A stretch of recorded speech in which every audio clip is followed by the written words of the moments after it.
Happy freaking birthday, everybody. Happy 50th birthday, Buccaneers fans. Woohoo! We made it to 50. Big 50, guys. Half a century. That's right. I am Rick Hughes. Over here is David Whitescarver. Yes, sir. To kick this thing off, but there are many people coming. Lots of guests. Lots and lots of surprise guests. So you want to hang in here and watch them pop in here, and we're all going to talk Bucs memories, talk the draft. We got all kinds of things to talk about. So get ready, Bucs fans. Happy birthday. As the Buccaneers are being introduced from Tampa Stadium. Incredible. Buccaneers, go Bucs! And I've never heard a damn like this. Well, you're from Florida, but this whole area's been turned on by a football team, and it's really a great thing. I've never seen people collectively to down one. Hey, Tampa Bay, the Bucs know how to shine. Hey, Tampa Bay, the Bucs know how to shine. We're in trouble, that's okay. We can pull it out because we know we're on the top. We stand up and shout. Hey, Tampa Bay, the Bucs know how to shine. Hey, Tampa Bay, the Bucs know how to shine. Give a cheer for the Buccaneers, go Bucs! Give a cheer for the Buccaneers, go Bucs! Give a cheer for the Buccaneers, go Bucs!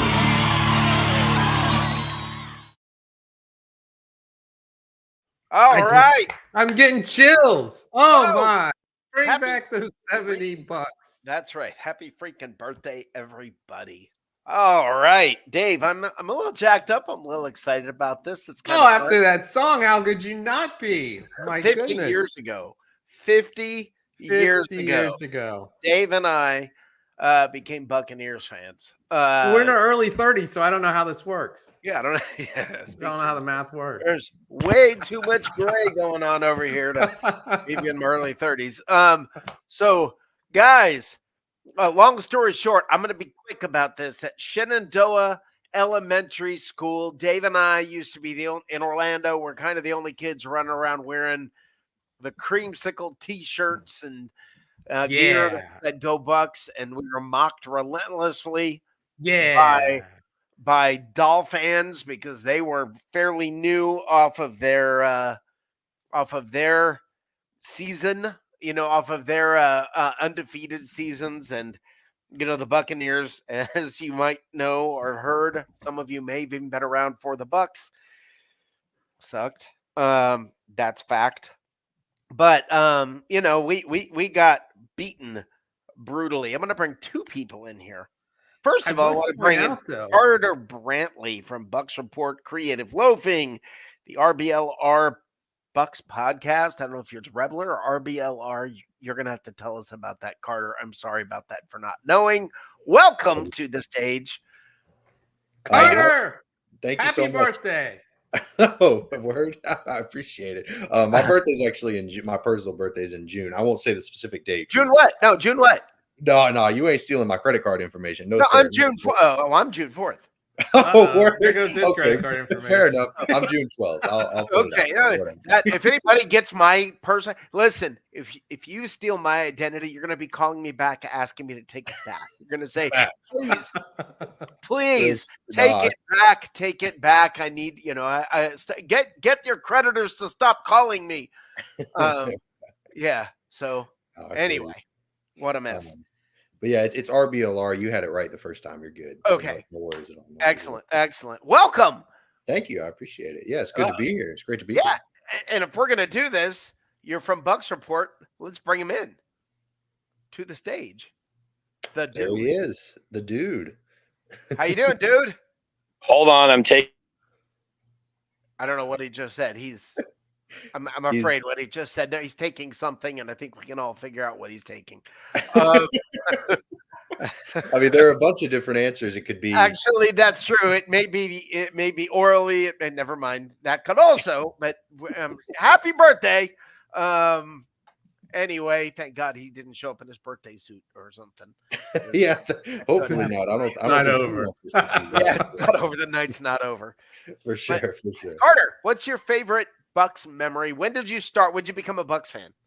So I mean, growing up in Tampa, I'd always kind of followed the Bucks in the periphery in the background. I remember like I had a Barrett Ruud bookmark when I was in elementary nice. school. Because he was, he was Yeah. huge. Yeah, nice. That's a good. That's Yeah, good. sorry, I'm kind of aging myself with that one, but Well, shut up. sorry, I had to throw that in there.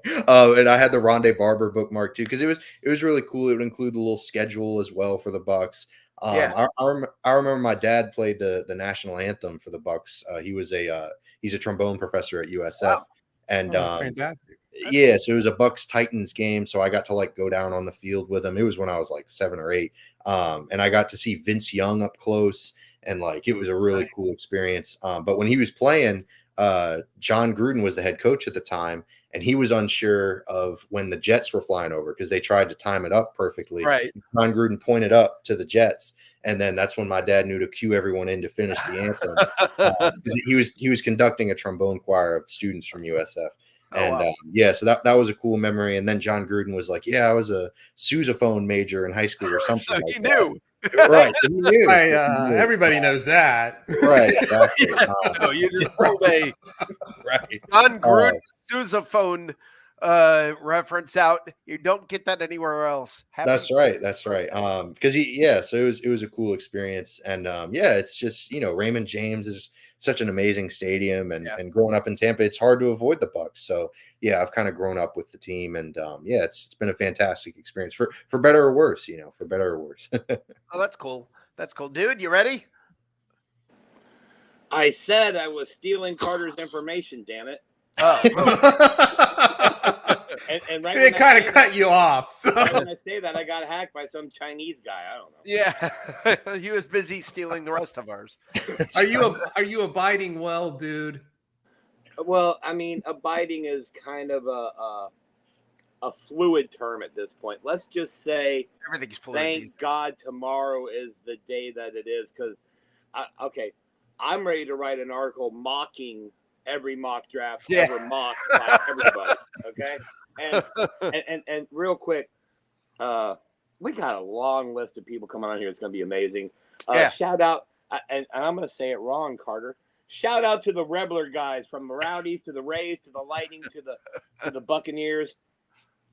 One of the most complete sets of podcasts if you want to get your Tampa Bay sports fix. Hey, I didn't even think they cover one of the women's soccer team or So RBLL Sports, I call it Rebler because, well, look at my hair. Makes sense. For sure. With that said, we appreciate having the glowing, almost cherub-like, joyful face of David on screen again. It's a beautiful thing. And Rick. Yes. Rick. Yes. You been hitting the tanning bed, bro? Or you got a filter on? No. I'm got a little bit of a tan. You're looking a little Floridian up there in the North Carolina state. I have a nice little back deck, and when I have a day off, I make sure I go lay out there and decompress. See, now, can you all imagine? I'll really ask this to Dave. Imagine him laying out there in his Speedo. No. With all that taco meat on his chest just hanging out. No.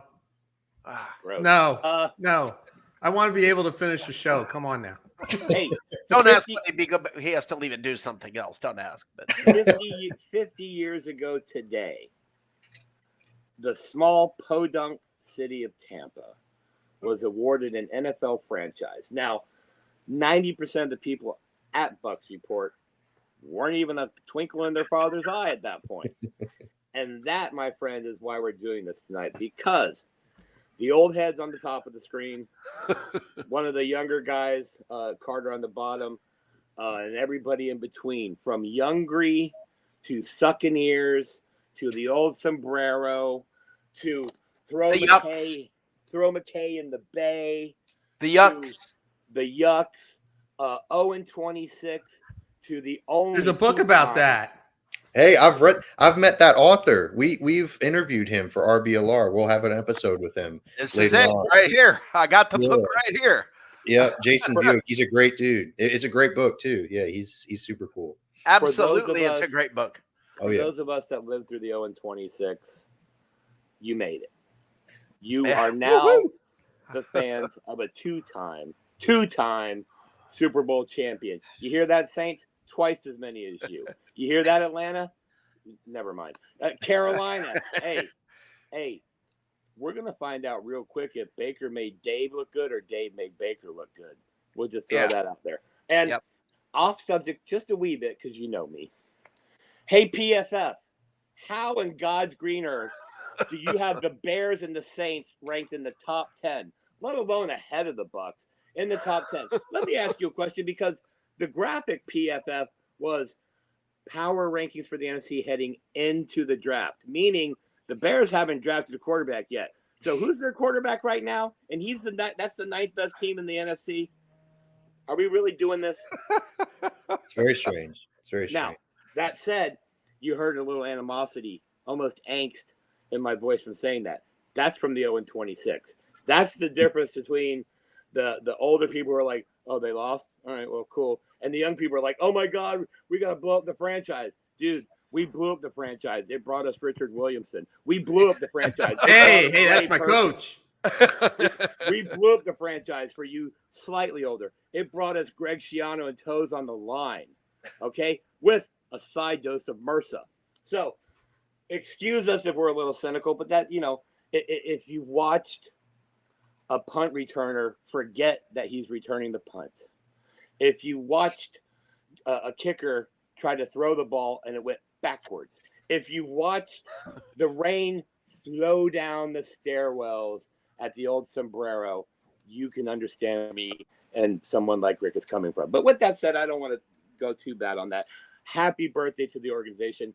A big, big happy birthday to the city of Tampa. Have you grown since then? Holy moly. I remember when US 19, for you in Pinellas County are familiar with, was a 2-lane road, 1 lane each way. I remember when Dale Mabry kind of like dead-ended into a corn or orange field. Okay? The city has grown. The organization has grown.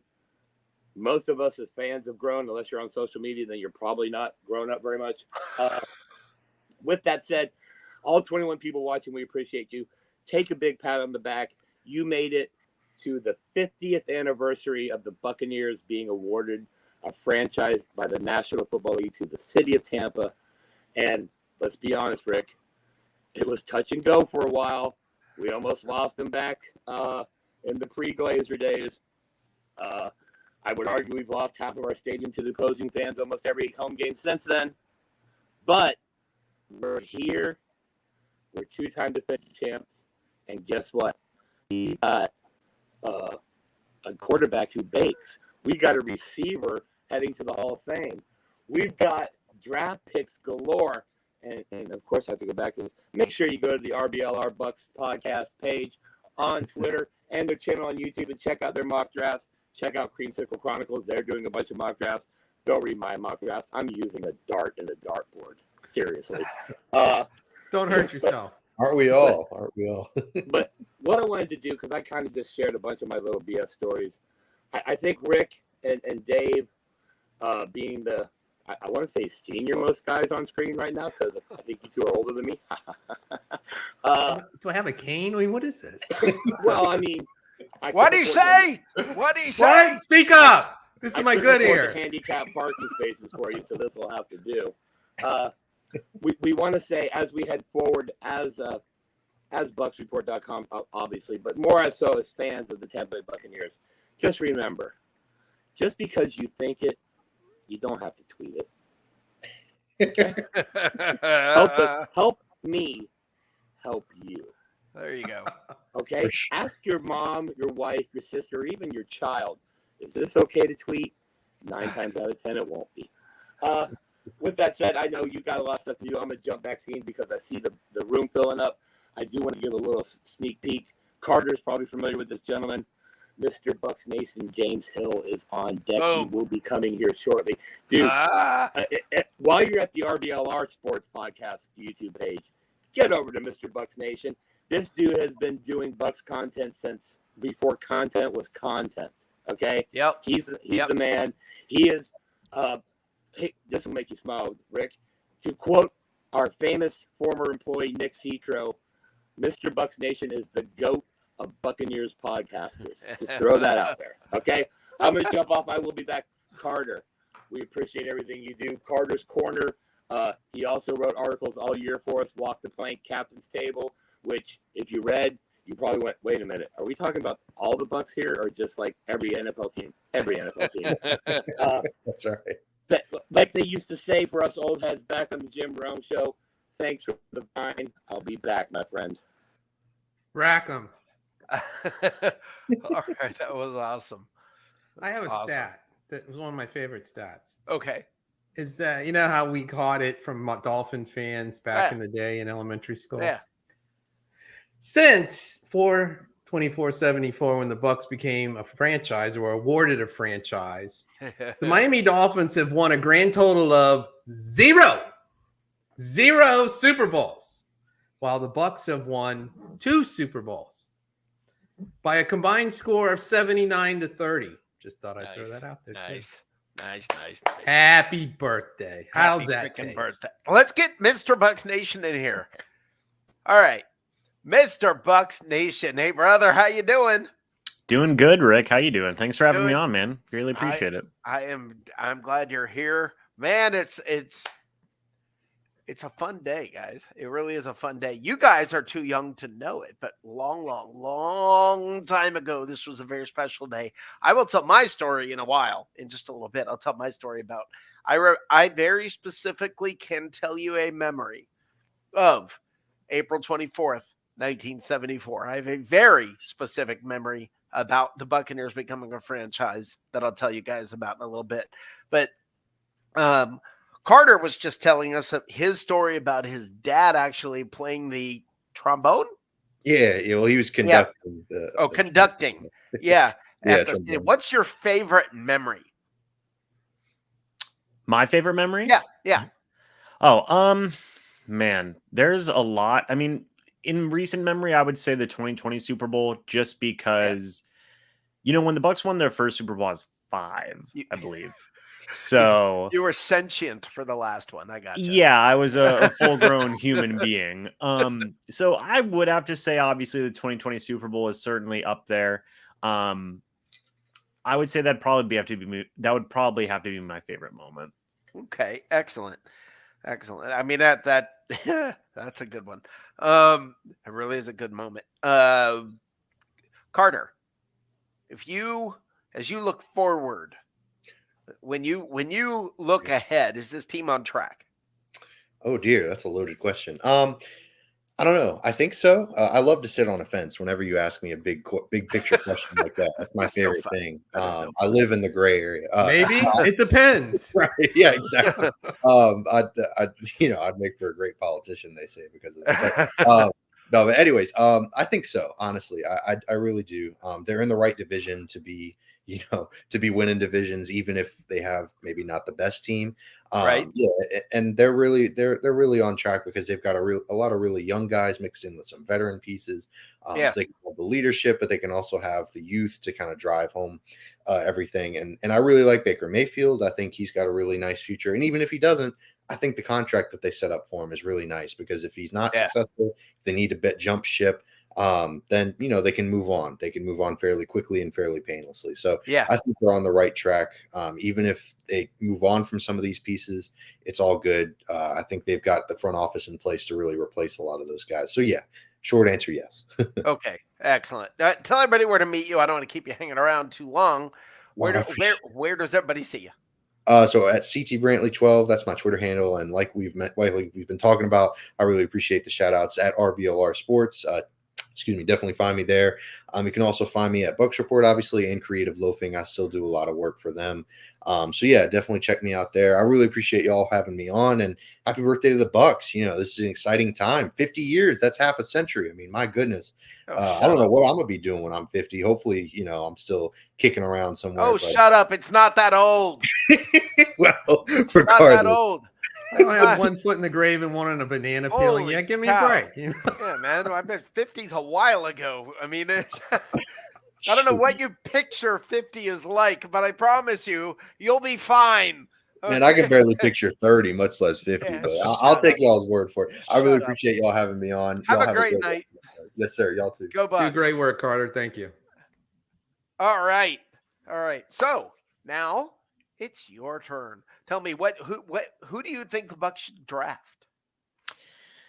You know, it's interesting. I did a live stream today with Bleacher Report where we had to do one creator representing each team. Right. So I had the Buccaneers pick at pick 26. There were no trades. Jared Verse went one pick before me. So I was darn, almost got him.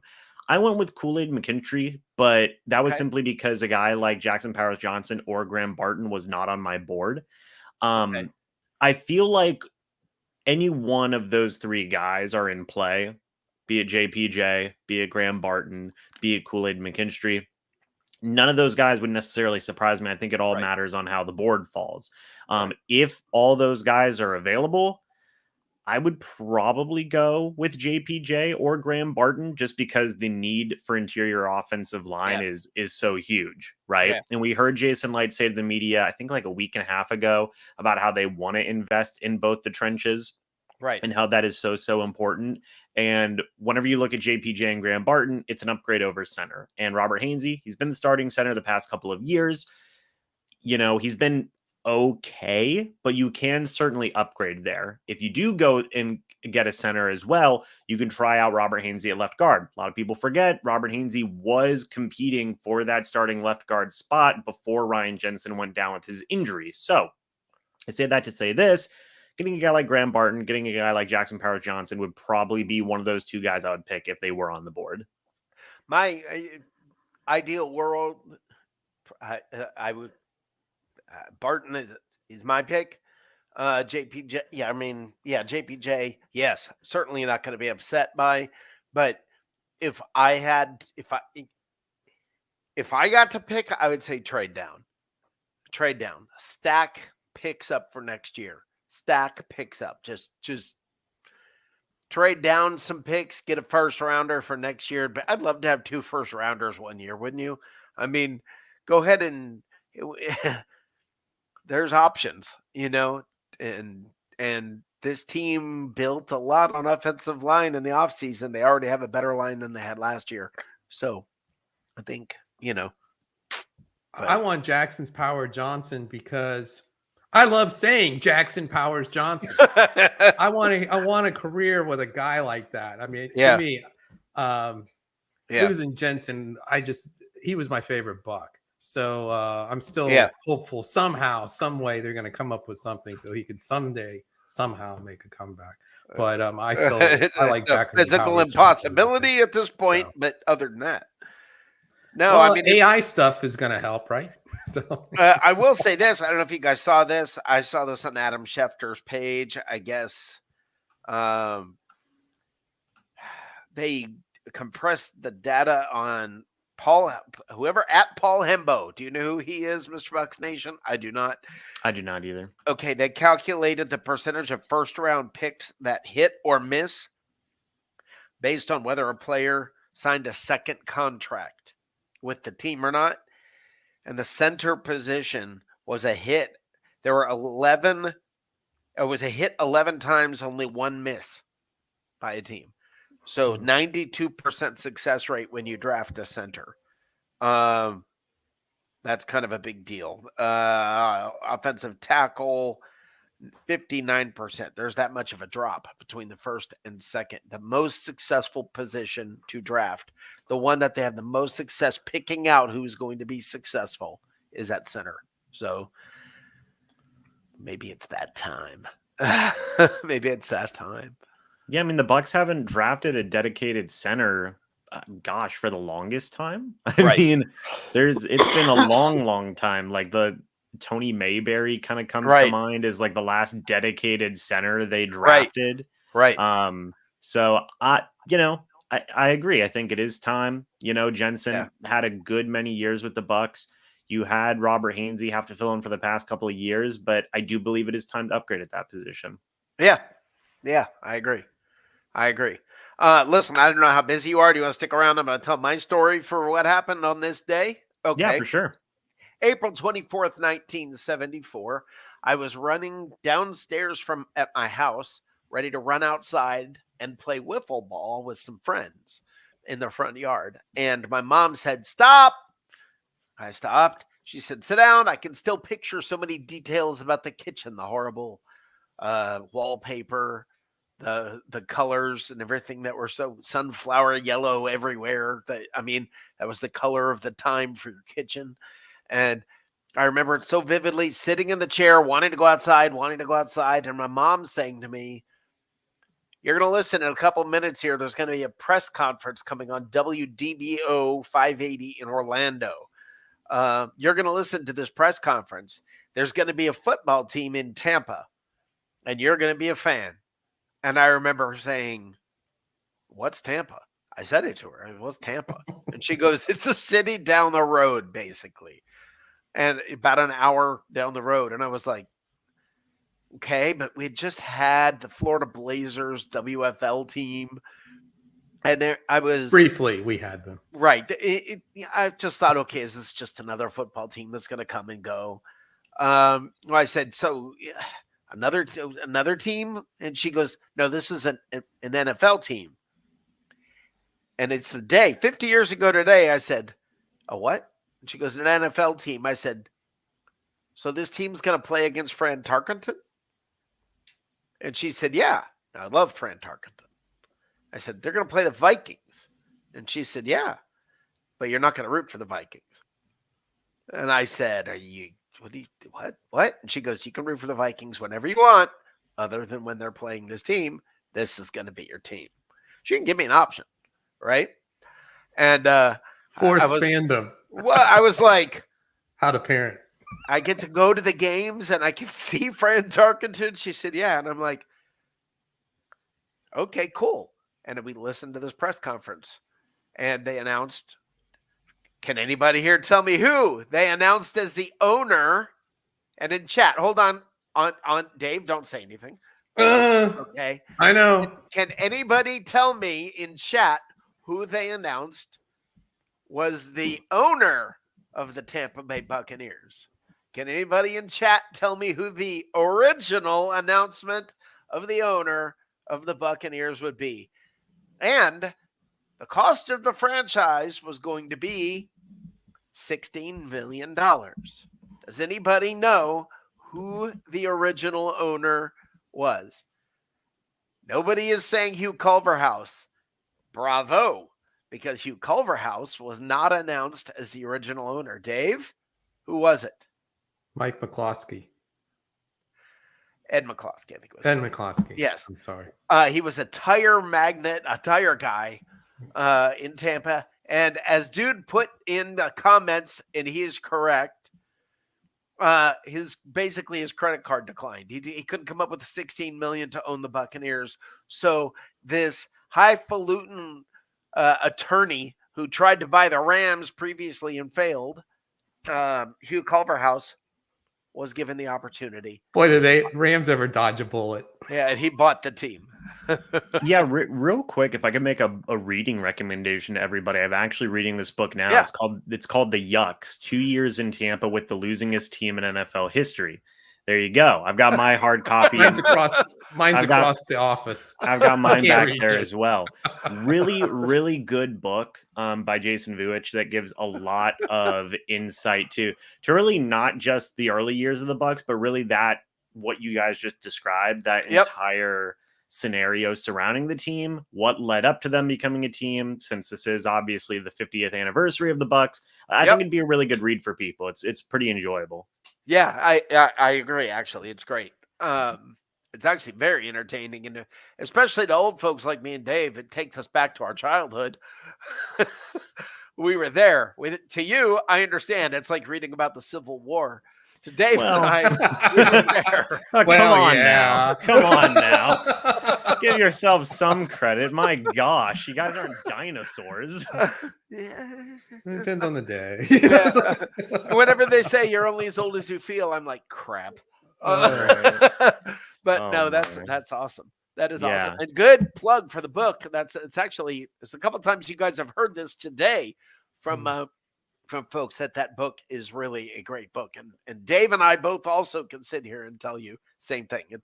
It's definitely worth a read. For sure. But guys, I actually got to get going. So All right. I'm going to head Have out. a great one. Have a great one. Thank you for stopping by. Yes, Of course. thank you. Thanks so much, Rick. Thanks so much, David. Happy to be on, and I'll talk to you guys soon. Okay. Happy birthday, birthday, Buck. Bucks. There you All go. right. Take it easy. Have a good one. Thank Excellent. you. Awesome. That was fun. That was fun. So, I mean, yeah, this is Dave. What's your earliest memories?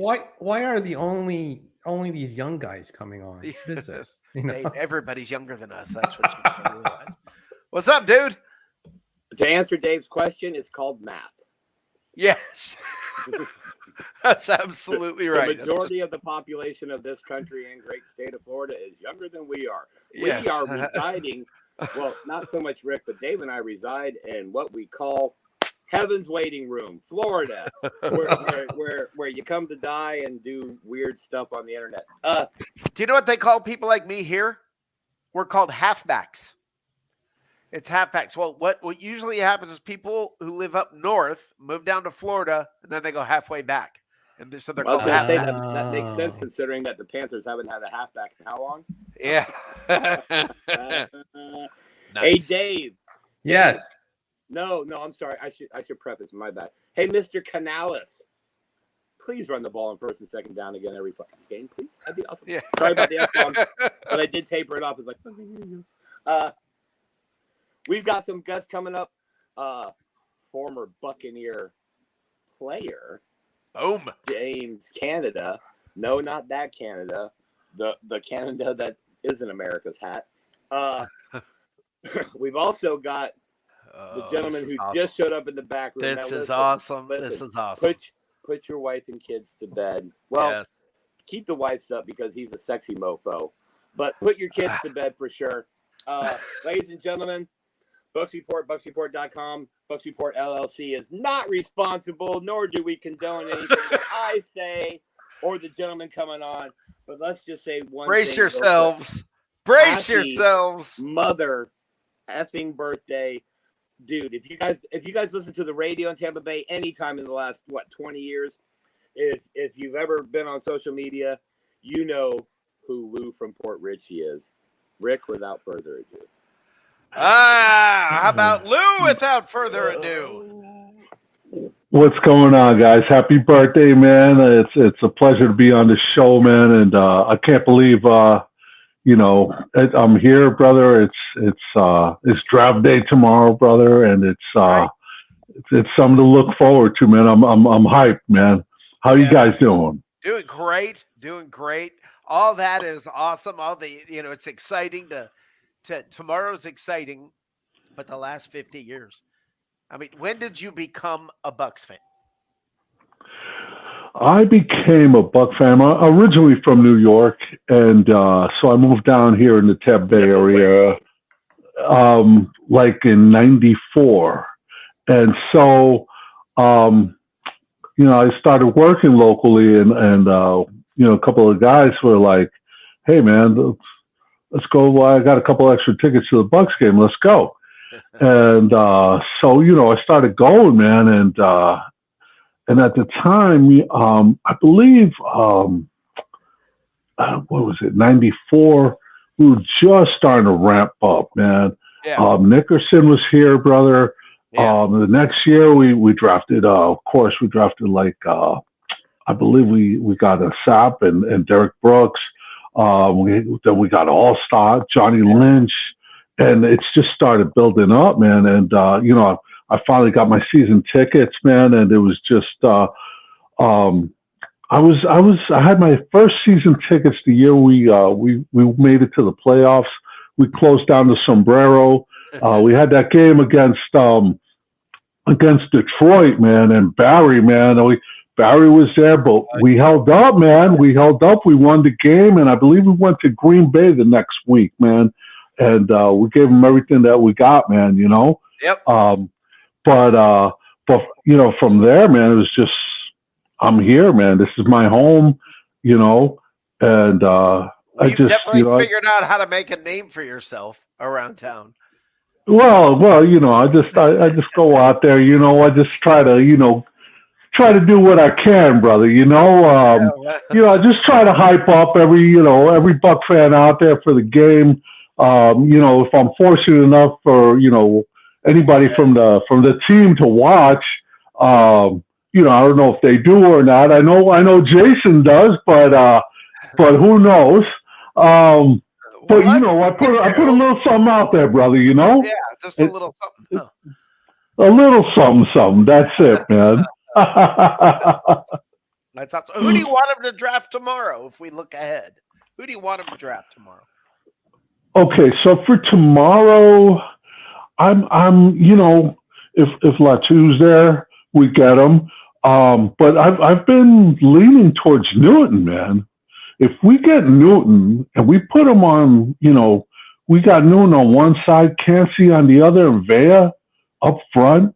Right. And I think the pressure that those three can bring will just help the secondary, you know what I'm saying? Especially since it looks like we're going to have Zion, starting. Yeah. So he'll be across from Dean. Yeah. And if we can apply pressure, man, and it'll help the Gravediggers in the back. And, maybe, we get some decent turnovers and just, we'll get to the ball.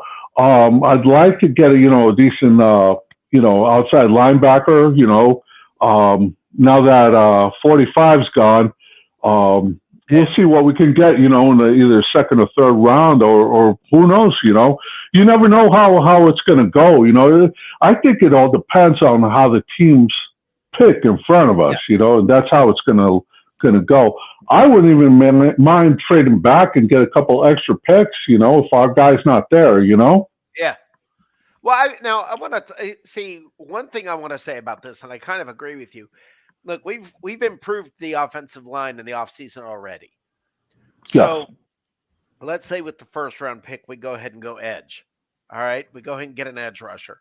That does make sense. I don't think you're crazy about that. I think that does somewhat make sense. Now, I can't think of the guy's name right now from Cincinnati. Right before we came on the air, I saw Cincinnati, the Bengals, I guess, are releasing a defensive end or is trading a very good defensive end, is open to trading this guy. I can't think of his name right now. Sorry. You got it? I'm pulling it up. He's actually demanding a trade. This is the second player. Yeah. And franchise tag T. Higgins, who have demanded a trade. What's happening here is with the Bengals. And here, first of all, Trey Hendrickson. Much love to the Bengals. They're a bungling franchise like the Buccaneers started out to be. But their owners always have been and always will be evidently notoriously cheap. So like some wise man said on Twitter, I believe his name was Rappaport, what we're seeing here is that 3-year window with Burrow under the cheap contract or the beginning of his contract. They didn't get anything done, and now everybody wants to get paid, so they're letting him walk or they're going to trade him. If anybody remembers, I worked for the Bengals franchise. I actually did work for them. I worked for them, the Buccaneers, yes, them, the Buccaneers, and the Falcons. And I will tell you, it is not close. There is such a huge drop in professionalism when you went from the Bucs and Falcons down to the Bengals. There was an obvious, very clear drop in the professionalism, just the way the organizations were run. It was crazy. Poor Joe Burrow. Yeah. Yeah. Lou, we want to promote the fact that on Twitter, and I'm not sure if you do it on other social media platforms, but we know on Twitter, every Buccaneers game day morning, get up bright and early. And if you wake up a little late, don't worry. Just go to his page on Twitter. He always has words of wisdom, which end up being more like a fight song first thing in the morning. He gives his ideas of what the game's what he thinks the game is going to play out or how it should play out, what he thinks they should or shouldn't do. But the one thing that I will say, and this has become a ritual for me, you wake up, you're a little foggy, you got your cup of Joe. If you smoke a heater, you're smoking a heater. You're scrolling through your emails and social media.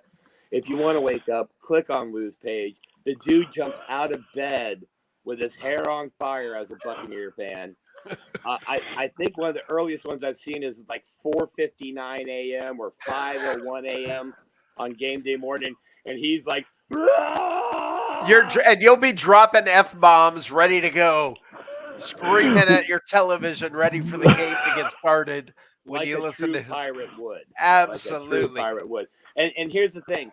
To all the other snowbirds, and I say snowbird with love because we know you done paid our tax bases for decades. So I say this with love. All you snowbirds who have moved to Tampa or any other part of Florida, be more like Lou. I understand you grew up and you had allegiances to teams in your hometowns.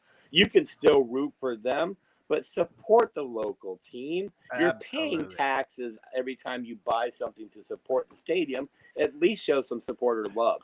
And if you sell your season ticket to somebody from out of town who's not a Bucs fan, you might want to get the buzzer here ready, Rick. You're a cunt, and that's all I'm going to say. So I got to tell you, I live in Charlotte, and I'm sorry, I got to disagree because there's no way I'm supporting the local team. So screw that. I think you're completely wrong. It's all about context. If you're in Tampa, support the local team. Otherwise, I would say that goes pretty much, around the country. And I do think, Rick, you have been to a couple Panthers games since you've been there, or at least one, or maybe one. Guess who they played? Did they play the Bucs? Yeah. Okay. The point I'm getting at here is Lou is man enough and secure enough in his manhood that he doesn't give a shit if somebody from his hometown goes, "What are you doing cheering for the Bucs over there?" That he doesn't care. You know why? He lives in the area. He sees the passion of the fans. Do you know how bad the New York teams are?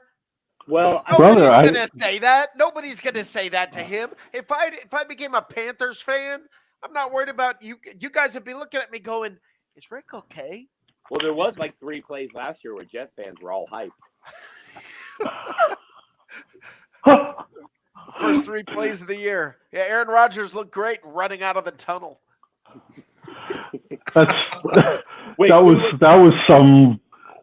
was some crazy shit that and they got him out there with the flag and shit and everything's looking good, and then boom, he fucking goes down. Yeah. On 9/11, no less, man. Yeah. No less, man. It's just. Best part. But that's the Jets for you, brother. You know what I'm saying? Was anybody really surprised? Well, let me ask you, which one, looking back on in this context, was funnier? Aaron Rodgers running on the field to be the savior, only 3 plays later to be done for the season, or Antonio Brown getting naked and leaving? Both in New York.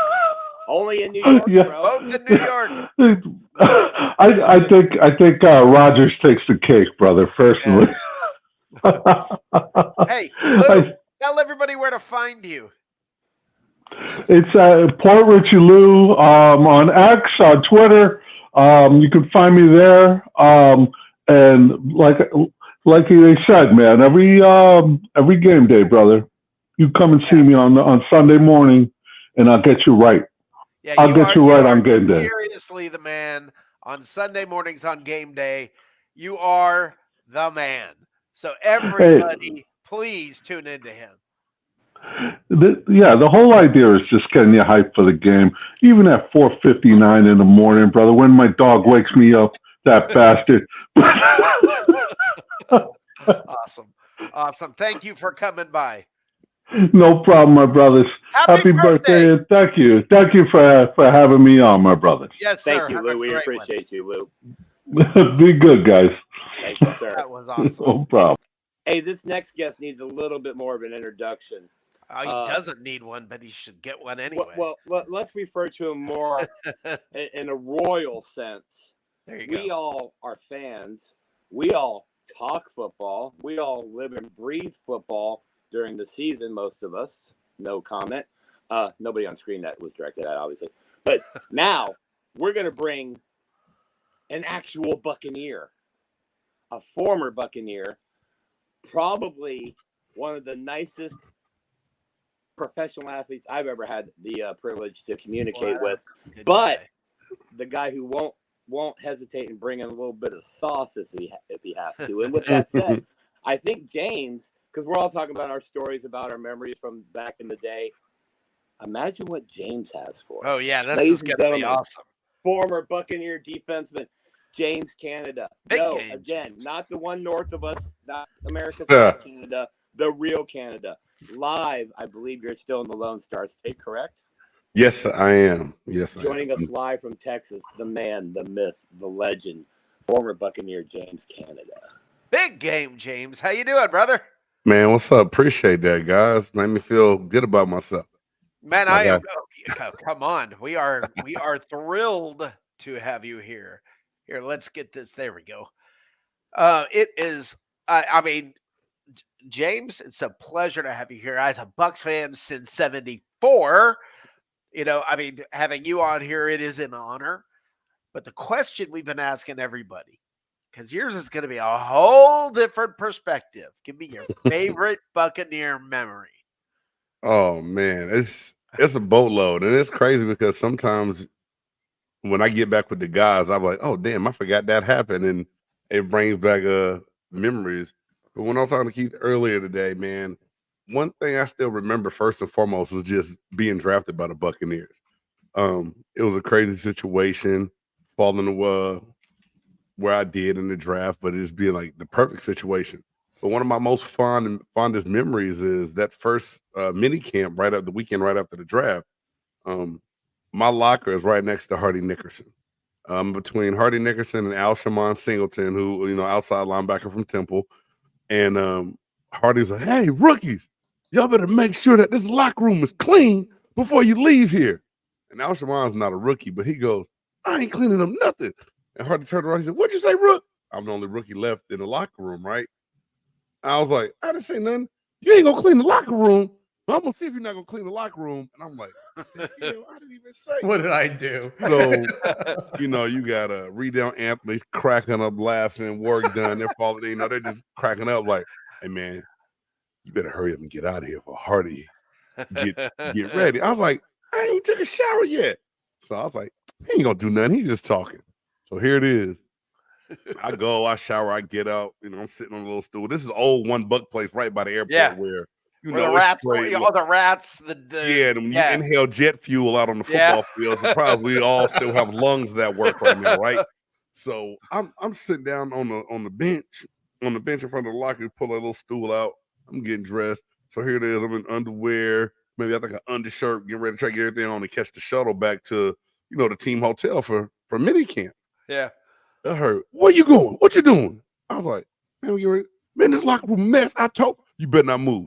So Hardy comes back with a big giant roll of saran wrap, like the shrink wrap that the trainers would use, but it's like I didn't even know saran wrap made wrap this big. I'm like, where the hell you get this from? So he and two other, who was it? It was Riddell. It was Anthony Parker, defensive back. Anthony Parker out of I think for Arizona State. Yep. So AP, he got it all against me. Hardware's just walk around in the circle, somebody else get there.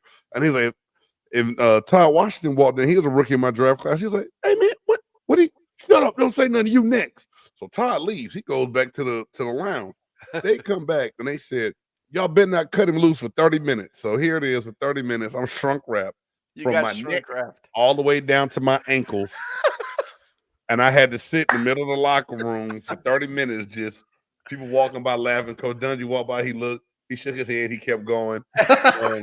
Thanks, Coach. What you do, Rick? Like, I don't know. They said I was talking smack and I wasn't gonna clear the locker room, so I guess I got it. And so after the time went by, Alshon came back and said, hey man, I really didn't think he was gonna do that to you. I'm sorry. And he cut the shrink wrap off and let me out. But and those are the things I think. That's a great story. Yeah, and it's the things that you miss. It's the small things, because a lot of you have a lot of game stories and things that happen in games. Yeah. But that that brotherhood camaraderie you build in the locker room is amazing, man. And just to see, how things were. But it was it was funny. I'm like, I've been here 24 hours and I already got like I was like, I don't even understand what happened. I was like, I didn't even earn this one. Like, at least let me earn my punishment if I'm gonna get punishment. Let me do something before you shrink wrap me from head to toe. Yeah, let me earn a good shrink wrapping or something.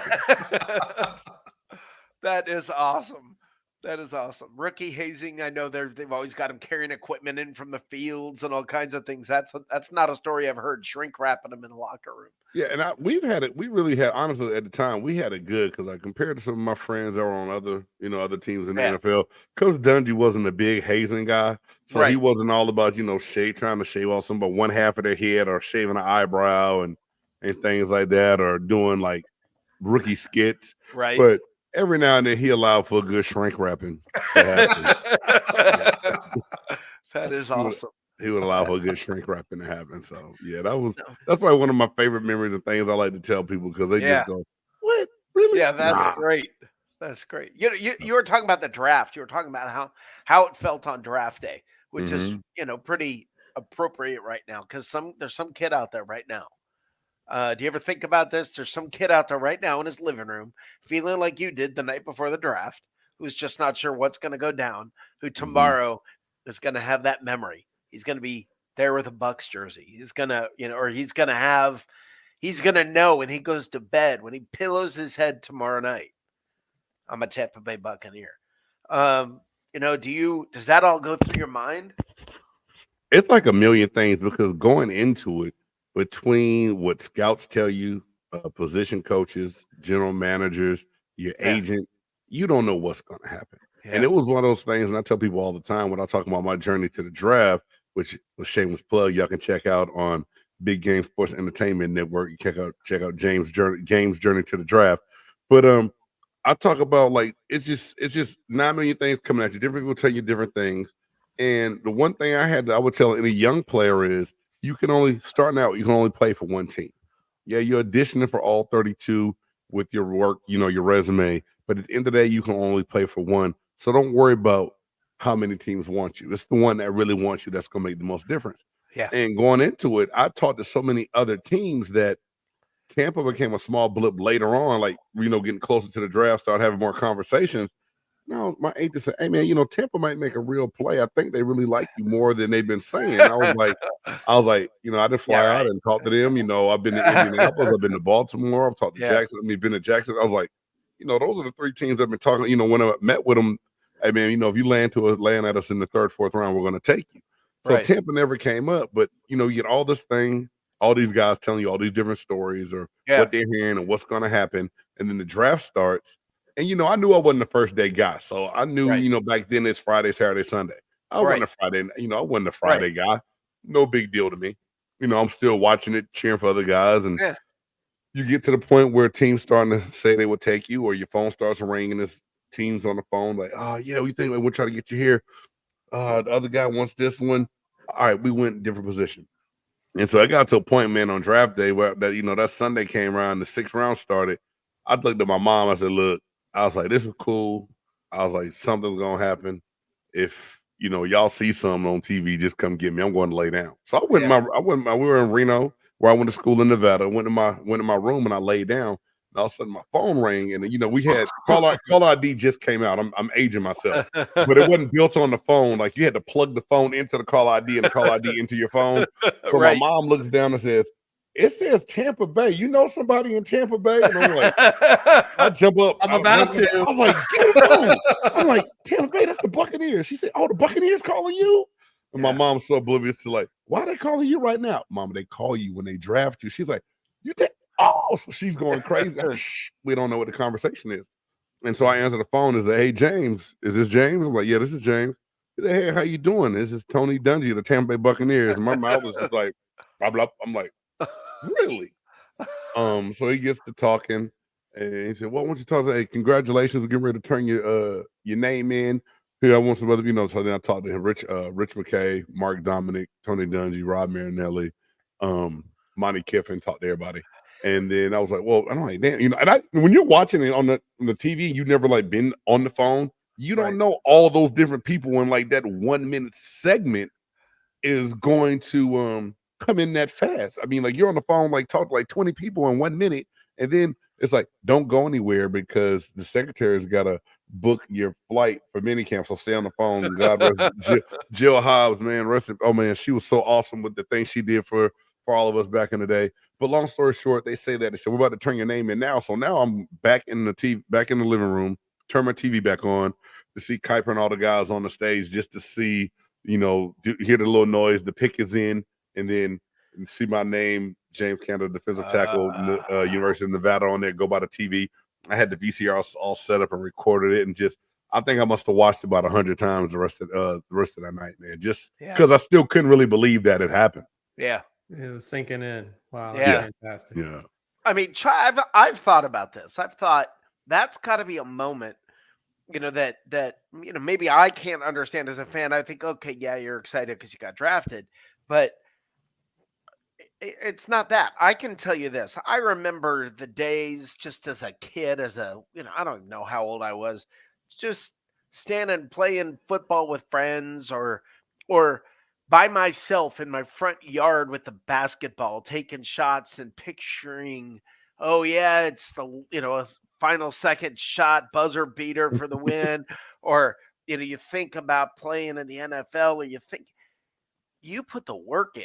And this is what I think, I don't know that I really understood until I got older, is all the work that you put in your whole life. It's all those games that I played as a kid, but then it's the work that you put in. Right. And that moment of reward where you're, I'll be honest with you, James, I don't know your background prior, but there are people who come from all kinds of backgrounds. Right. And all of a sudden, the pressure or that it's not just for you, it's your mama. It's that to me. It's that. And it's also the one thing I say, I have so many great friends from college and high school that I played football with. And it's almost like the time I think that it really sunk in and hit me differently was like, my buddy of mine was like, man, James, like, dude, I feel like I'm living the NFL through you. I knew I was a okay enough player to go to college, but I knew that was going to be it for me. But seeing the work that you put in, seeing the dedication that you had, seeing you get drafted, and that seeing all the things you do, and even the posts nowadays as we're older. I never told you this, but I lived through you to almost feel like what it was like to be in the NFL, and I'm like, damn, I didn't know that. You carry them, you have that kind of effect on everyone to where a little bit of you goes off to all those people that you work with. And I tell guys this all the time, like, yes, I got drafted. Yes, I made it. But at the same time, I know a bunch of other people that motivated me and made me better every day in practice in college. That if it weren't for those guys busting my butt and pushing me and making me work to get better, I would have never been good enough to even have the opportunity to be drafted and play football. So and it's like, the thing is, because of you, they got drafted too. And that is what, to me, when I see players crying or I see the emotional, whatever, and I hear people, some guy be sitting in a sports bar going, quit your crying. And I'm like, are you kidding me? Think about that moment. And that's what it's good to hear this from you. Because I don't think a lot of times fans realize the humanity behind that moment. And you're a real dude sitting there who's gone through, I can't even begin every lift, every, all the, everything you did every time you hit or got hit. Right. It just all of a sudden, I can afford a car. I can afford. Yeah, and man, let me tell you, I'm 6'3", and at the time, 6'3", 285 pounds playing. I drove a Dodge Ram mini truck in college. Like my wife people still laugh because my wife was a basketball player at the University of Nevada. They were like, we still don't know how the hell both of y'all got in and out of that truck. And so, started getting drafted, going to mini camp, and just, my uncle was my financial advisor in the sense where, he was a CPA and really taught me about what I needed to do and how I needed to do things. And so here it is. I'm like, I get drafted. We're there for mini camp. We come back for, OTAs, and I end up finding a player on the team to room with us. Like, hey man, I stayed in the hotel first, and after a while, became really good friends with Frank Middleton, And he's like, hey man, I got another room. You want to just rent, stay with me? And I was like, yeah. So I got paid Frank rent and everything. And he said, when he said, man, you gonna make the team. As soon as you made the team, just, we get you hooked up over here in the apartments and or whatever. I was like, all right, cool. So here it is. I'm staying with Frank. We get through preseason, and it's the first year that Raymond James is open. So all of our preseason games were on the road. We had no home preseason games because they're still working on the stadium, right? Mm-hmm. Yep. And so I made the team. And I'm chilling. We ride to work together every day. I left the mini truck in California. I'm like, dude, that thing can't come with me. No, can't nobody see me getting out this truck. Being a draft pick. And then here it is. And when I got my signing bonus, my uncle was like, hey, look, put this up, do this, don't do anything, just wait to see, make sure you make the team for. So I still didn't have a vehicle.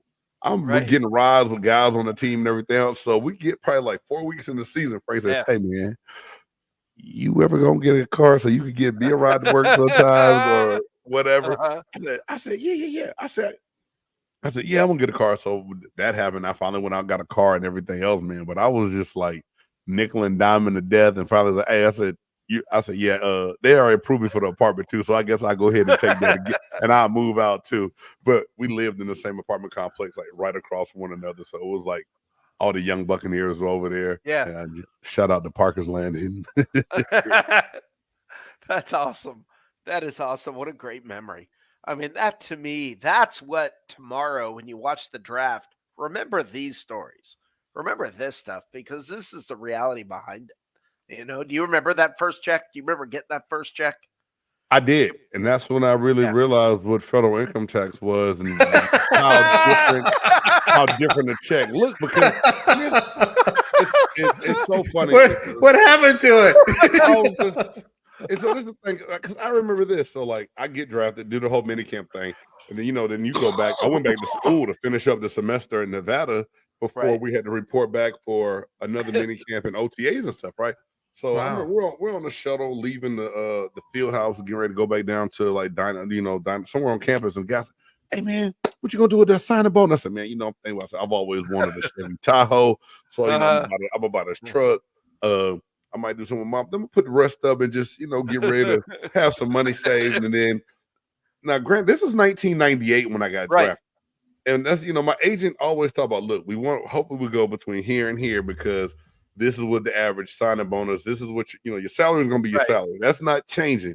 I don't care if you first, second, third, through seven. That salary is the salary. It's all about your signing bonus at the time. And so I was like, really? He said, yeah, we want to fall between here and here because it's going to be this. He said, but now if you fall past that into the six, let's hope it's here and here, or it's going to be this. And I'm just like, huh? And he said, yeah, and I really ain't got no negotiating room, man. He said, I love my Lee Collegian was awesome because he was like, look, he said, it's a standard, it's a slot. A lot of these agents will tell you they're going to get you X, Y, and Z. This is what it's going to be. And so my check came. And I'm paying you why? I was like, this all I'm getting? And I was like, all right, cool. Well, at least I get this. I can do this. I still never forget. I go back in and I like, oh yeah, my signing bonus. Then I didn't realize they have up until before training camp to sign you. And at the time, Rich McKay, man, awesome dude, but Rich was like in no hurry to sign nobody. That wasn't like, and we didn't even have a first round draft pick that year. So Rich was chilling. Like, he was like, all right, cool. I say, Lee, I'm living off this, this weekly stipend for OTAs. Like, when am I gonna get this signing bonus, man? And he's like, all right, I'll call them today. Yeah, they said, they're going in order and they'll get to you when they get to the 6th round pick. And I'm like, well, shit, what round they on? We started with the 2nd round. And so lo and behold, that's when I really realized like the business in the game of the NFL and how it worked a little bit. You start seeing the moving pieces a little bit. And here it is. Like I was like, oh, he's like, yeah, I got you this.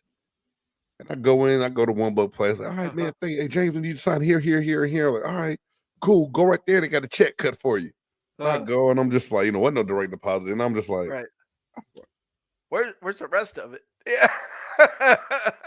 I said, they give a lot. Like, what is this? Right. And they're cracking up. And I guess, every young person does that because the odd jobs I had in the summers between colleges was, it was nothing. So you just go through. But I'd never seen taxes like that ever in my life. And I was just like, what the hell? Like, I thought I had this much money and it got almost. I was like, okay, so. But it really taught me how to save and budget because I was like, look, if I'm only gonna get this much, that means I really don't have nearly as much as I thought I did. But at the same time, it's fun and look back and tell those stories. And my stepdad was like, look, man, let me tell you. My uncle, he's like, that's what I told you. Get ready, put this up because it's not gonna be what you think it's gonna be. And I was like, nah, I'm good. Like, yeah, no, you're not good. You okay. Yeah. You're goodish. Okay. You're goodish. Yeah, goodish. Yeah. Well, James, I could do this all night. This has been awesome, and I really hope you'll come on our show again because there's been a lot of fun. And as 50-year Bucs fans, as a guy who's been here from day one, along with this guy next to me, been a fan since day one, we remember you on the field. Thank you. But even more than that, thank you for being the guy that you are now. And the fact that we've been able to interact, we've been able to talk to you, and you're a real guy. Thank you. Man, I appreciate it, man. Just season come up. Let me know when y'all want me on again. I'll be more than happy to come on and talk about different things that'll be going on this season for sure. Absolutely. Thank you so much. Just real quick, who do you want him to draft tomorrow? Jackson. Hey, the center out of Oregon. Yeah, JPH. Yeah. I mean, okay, cool. He's a road grader. I love him. Okay. Love the way he plays. Awesome. That's it. Awesome. Thank you, my friend. Not a problem at all. Where does everybody find you? Where do they find you? Y'all can find me on Instagram, X, Facebook, and on YouTube. It's BGSE Network or Big Game Sports Buzz. And if not, just put in the name James Canada at JCan97 is what my X handle is. So I'm on there talking sports all the time. Yeah. Thank you so much for coming by. All right, man. Thank you guys. Y'all have a great night. It's an honor. You too, James. Appreciate it so much. Awesome. He wants Jackson, a real live Buck wants Jackson too. That made my night.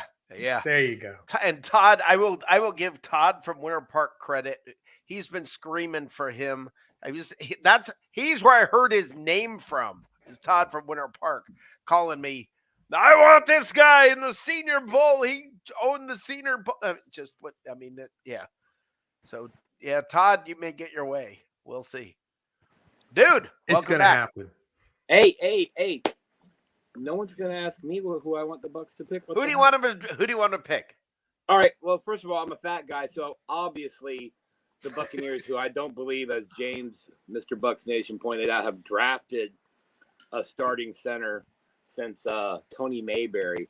Right. But that said, I am not warm and fuzzy with walking into the first game with Zion McCollum as our number 2 DB. So if the board shakes out to where there's a guy who can come in and start at defensive back at 26, that's where I want to go, just because I don't need Baker looking at the scoreboard having to play hero ball on a consistent basis because Zion's like, I'm not sure if I'm supposed to tackle, cover, or do what. That said, Jackson Powers Johnson's film is amazing. He reminds me, like, I'll just say this. Hey, Ryan Jensen, were you in Oregon about 23 years ago, bro? Yeah. Because he acts a lot like you. Hey, in the back room on deck, Bucs Report, we'll call him lead analyst. We'll call him the Bucs Report draft expert. We'll call him the guy who pisses off your newsfeed with draft content. That's 124 pieces of draft content on BucsReport.com right now. Not all by JT, but most of it. We want to welcome JT Olson, who I think is one of our second youngest guys on the show tonight. Here we go. Next to Mr. Bucs Nation. It's hard to tell how old Mr. Bucs Nation is, though. Gosh, he looks like he's fresh out of high school, man. Yeah. God, I'm envious. JT Olson's going to be, what's your favorite Bucs memory? Well, last Thursday was going to be. hey, but real quick before we get going, JT, it's really hard to tell with your green screen. Did you get a haircut? No, I just got my hair back in the bun today. Okay, so just so we're clear, we got 2 guys on screen, even though one camera's off, a couple long-haired hippies. We are here. We are not going anywhere. If you don't like our hair, you can kiss it. JT, I noticed you got a mock draft you didn't tell me about on the website, so I got to take care of that tonight before I go to sleep. JT, is one of the co-hosts of the Creamsicle Chronicles podcast. You can see it live on his Twitter page at Creamsicle Crew. You can always find it on BucsReport.com, the website. You can find it on Bucs Report's Twitter and Bucs Report's YouTube channel. Go over there and subscribe. Don't be a jerk. JT, we're kind of doing like a loose thing here where we talk about some of our favorite and oldest Bucs memories. Obviously, like we pointed out to you, we bashed you before you came on. You're not as old as we are. I'll put it this way.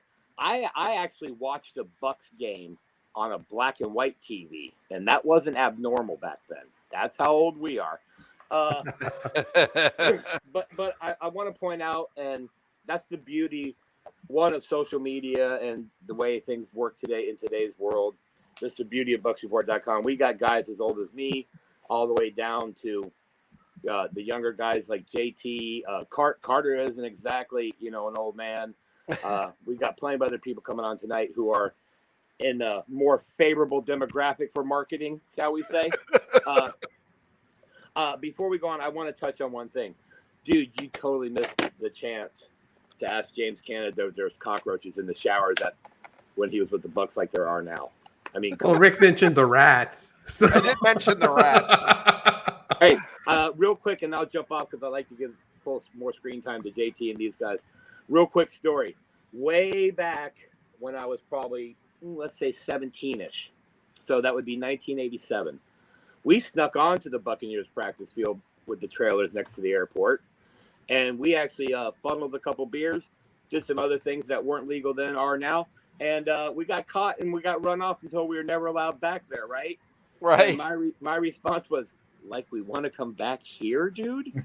Seriously? This is an NFL franchise's practice field? And they didn't really care for that. With that said, let me jump off here and wrangle up some more people. We do have AJ coming up here soon. AJ Turnup. He's going to come in and we're going to slowly take the reins from these two old guys because, it's time for Similac and bedtime. I need my Pepto-Bismol. My bursitis is starting to bother me. I gotta get my heating pad. Yeah, we've also got his co-host and the United Kingdom's favorite football coach, Coach Stevie Slick Probert. He'll be on shortly with guests to follow. For you Bucs fans out there on Twitter, you know who she is by me just saying this. Ashley EMT is coming on. Yes, that Ashley EMT, the troll who can make people look stupid and can also fill your head full of wisdom that you haven't thought about before. Followed by Devin Sanguinet from Bucs Report. And we're out right now chasing down Jeremy Moreau, Old Salty, Bucs Report's oldest writer, meaning he's been here the longest. He's going to be popping in. And I'll pop back in and forth. But JT, Dave, Hugh, I called you Hugh. Hey, Hugh. I'm going to, what? Speaking my good ear. I'm going to jump off real quick, but make sure everybody that you saw on the show before, go to our Twitter page. We retweeted this show with their Twitter tags, X tags, whatever you wanted. Go click on those and go give them a follow. Interact with them. They do so much cool stuff, and they put out so much good content, whether it's written content or digital. Go check them out. And with that said, maybe tomorrow, maybe Friday. I don't know if you can do this or not, dude, but maybe we can break down each of these interviews and retweet them individually. That might be kind of cool. Or we can put them on TikTok before it disappears. With that Correct. said, I have to go take a potty break. My prostate and all. Thanks for sharing. How you doing, JT? What's up, JT? Good. Thanks for having me on, y'all. Yo, man, Sure. glad you're here. Glad you're here. Happy birthday. Happy birthday to us all. Are you guys both day oneers? Oh, yeah. Absolutely. Nice. Yeah. I cannot claim the same, obviously. Yeah, no, shut up. What do you mean by that? Yeah, Get on. I'm just saying my parents were in kindergarten on day one of the Buccaneers, so I'm doing the wow. math. I get it. So, yeah, you look like, Dave, where were you? Wait, hold on. You Me? guys, never mind. Dad? No, I had to come on for that. Yes, there is a little bit of a resemblance here. Wait a minute, we got to do this, Rick. Hold on. Let's go there. And just for 1 second, Rick.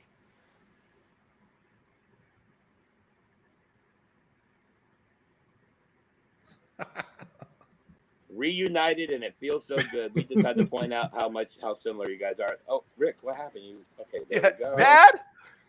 Hey, my dad lives in Florida, so just throwing it out there. Do you know how many people around the country say that? Yeah. I don't know. Like, how many people live in Florida? Like a lot. Yeah. Hey, JT, what's your favorite Bucks memory? So I think the one that sticks with me the most is that first Super Bowl the Bucks won. I was in middle school at the time, kind of like those formative years, really starting to understand the game. Good Lord.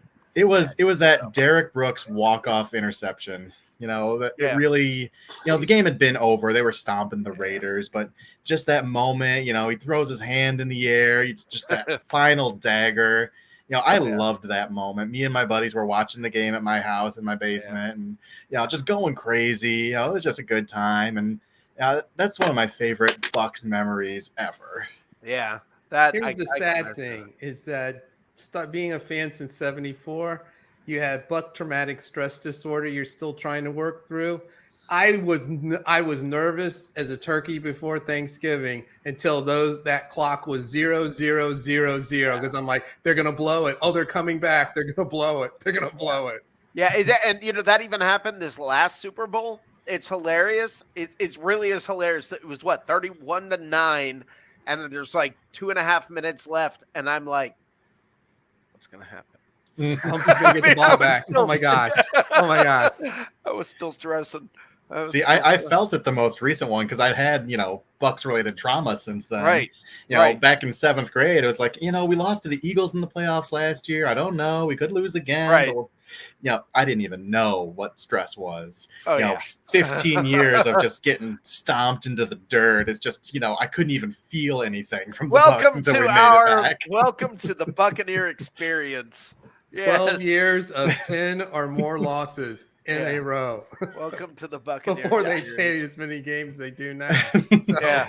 But I mean, positive thing, I got really into the draft, during that time in my high school and college years. Yeah. And, that's how I kind of got my foot in the door. Writing is covering the draft. So, it all prepared me to come full circle back to this moment. Who do you want them to draft tomorrow? I think there's a lot of good players they can draft. I'd be happy with guys like Jackson Powers Johnson. I'm a big fan of. Latu, I'm a big fan of. Assuming his neck injury checks out. Johnny Newton from Illinois, I think, is a stud. Cooper DeJean, I think, would fit like a gem in this defense. I think there's a lot of ways the Bucks. I'm not as high on Graham Barton as other people. I don't love his hand usage as much. I mean, he's got incredible grip strength, but just hand placement. He gets out over his skis sometimes. And, he's a little bit of a work in progress. Super high potential, though. An athlete like that who run blocks with as much ferocity as he does. There's a lot there to work with. He just needs some coaching. Yeah. Dave, so you want JPJ, Dave?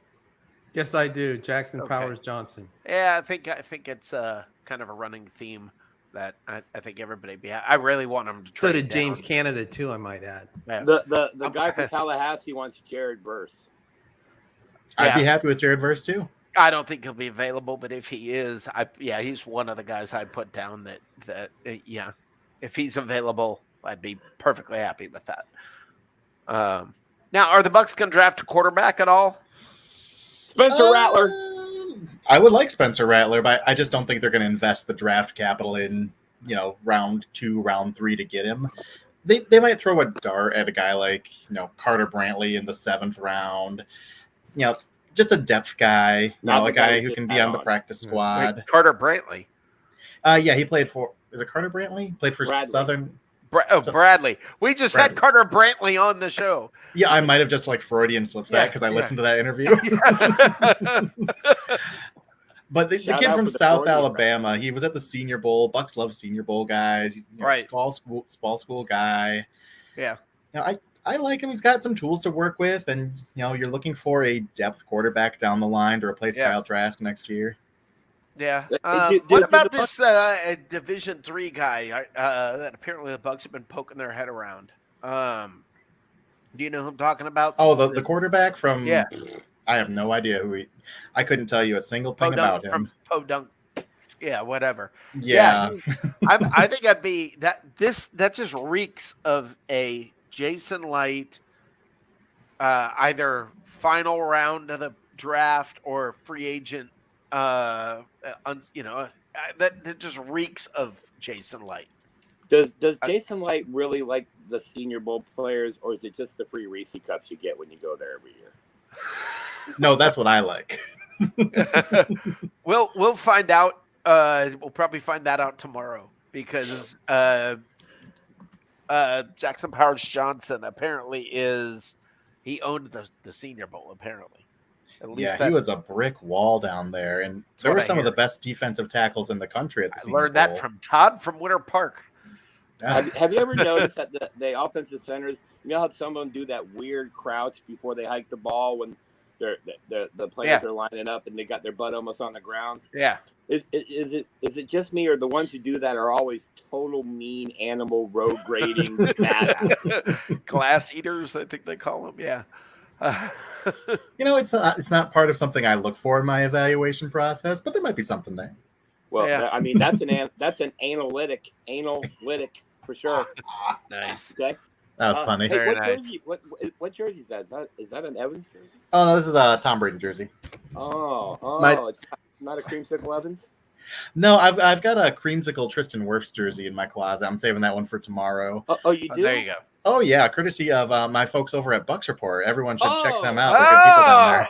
Oh, there you go. Yeah. See, Nice. I broke my arm patting my back there. JT, the question we talked about your best Bucks memory. Mm-hmm. What's your first memory of the Bucks? Maybe before you were a fan, maybe you saw them on TV. What the hell is that Western Pirate doing? Well, I guess my memory was kind of, I don't want to say an opposing fan, but I grew up in the Detroit area. Obviously, so it was Barry Sanders running all over us every No, I became a fan of football after Barry retired, because I was like right around, I was elementary school. I'm like, hey, this football thing seems kind of cool. Yeah. And my dad wasn't a Lions fan, but he grew up in Detroit area, and he just hated the Lions then. It's like, oh, they drafted this quarterback and all he does is play piano. He stinks. I hate this team. So I didn't have very positive vibes from the Lions. But I'm watching them play, and obviously the Bucks were in their division back then. I'm like, hey, Dad, who's that team with the cool skull logo? I like that team. Look at the defense they're playing, man. Those guys are pretty good. I like that team. They're hitting people. Look at this 47 dude. He's killing people out there. So that's where I kind of got introduced to them, and I fell in love with those Bucks defenses, and I've been a fan ever since. Yeah. And I've done this personal survey in my head all these years on social media. Don't ask me why I said that, but I have been doing it. Most Bucks fans, it's a certain age drop off, but let's just put it this way. From all the Brady fans forward, take them off this conversation. Most Bucks fans, by and large, are defensive fans. They're fans of the defense, of rushing the quarterback, interceptions, big plays. And I think we can do that by pointing back to the very first draft pick of the Buccaneers, Leroy Selman, who ended up being a Hall of Famer.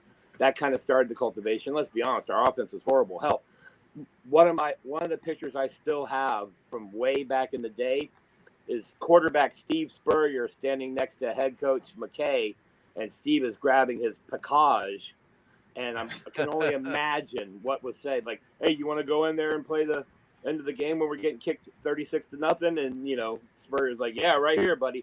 My point being is, starting with the very first pick in the draft, going to that amazing draft haul of Warren Sapp and Derek Brooks in the same draft, and then the legacy of Tony Dungy, Monty Kiffin going forward. Even when the team sucked, the defense was respectable. Yeah, and the defense, when they won championships, the defense was phenomenal. And so, for all you young guys out there, and the couple I see in the back room there, Devin, AJ, uno momento, por favor. Offense, touchdowns, they sell tickets, they increase the ratings. Defense wins championships, and it still is a fact today. 31-9. And I haven't said this in a couple years because it's been a couple years. Hey, Patrick Mahomes, dude, you know you can change your haircut, bro. Right? You're allowed. Hey, you got a full boat, so I'm going to let you free up some screen. JT, again, we appreciate you and everything you do. By the way, don't ask him to write a bunch of draft content and then think you're going to take a nap. It doesn't happen. It's just message after message. Another one done. I'm like, dude, I don't have coffee for this. I'll be back popping on and off, but we do have Devin and AJ in the back room, both Bucs reports specialists, we'll call them. And I'm going to jump off while you two finish up with JT. We got Ashley ENT coming up. And, of course, the two guys we just mentioned. Everybody, in your head, you say happy birthday. Say it out loud. Happy birthday to the Buccaneers. Happy birthday to the city of Tampa. Without the Buccaneers in 74 being awarded, you don't have the Lightning. You don't have the Rays. That's right. That's just how it works. That's right. All right, JT, where does everybody find you? Y'all can find me on Twitter at IcewaterOlson. Written content at bucksreport.com. You can find my Bucs-related podcast, the Creamsicle Chronicle podcast, Friday nights at 9:30. We're bumping our podcast up to Sunday to recap the draft this week, so check us out at 9:30. Also, we got our sports gambling podcast every Wednesday at 9:30. So if you're looking for some bets to make, come check us out over on YouTube, Around the Book. Excellent. Thank you very much for being here, brother. Unless you're a player for the Bucs, then don't bet. Don't watch a show. Don't bet if you're a Buccaneers. I was going to say, I don't know. Should you be talking about betting these days? Yeah, we don't want a Calvin Ridley situation over here. Awesome. All right. Thank you, JT. Appreciate you guys. Have a great one. Great to All see right. you. We got a couple guys to bring in here real quick.